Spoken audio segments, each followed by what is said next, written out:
Prison officer in a high security prison has been left with his face hanging off.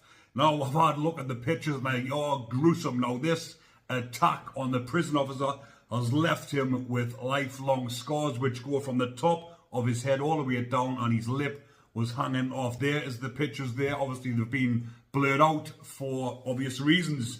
Now, this happened in HMP Wakefield, which is also known as Monster Mansion, and the defendant, or the assailant who done this, is Martin Bates, or the alleged, because it is ongoing, but obviously everything will be on CCTV, I imagine, because this happened in the block in HMP Wakefield, because he was put on Rule 45, also known as Good Order and Discipline, or it means you've been put down the block. Now, he was put down the block for slashing and strangling and attempting to take the life of Stephen Borden, who was in prison, serving a life sentence for taking the life of his 10-month-old son.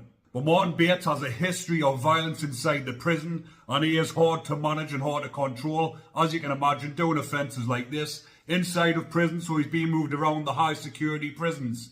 And he did actually come from HMP Manchester, where he attacked another prison officer. So they shipped him out to HMP Wakefield, where he's went on to carry on committing these type of crimes inside of prison. Now, Martin Bates is from the Hartlepool area, I believe, because that is where he committed the first murder, what he got the life sentence for. But after the attack on Stephen Borden, when he was put on Rule 45 down the segregation unit, he somehow managed to get a razor.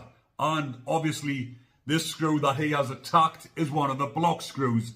So whatever has been going on down there, obviously with his history of violence, he's thought in his head, when he gets opened up, he's going to attack one of the officers. And that's exactly what he done, putting two massive stripes down his face, leaving lifelong horrific scars on that screw's face.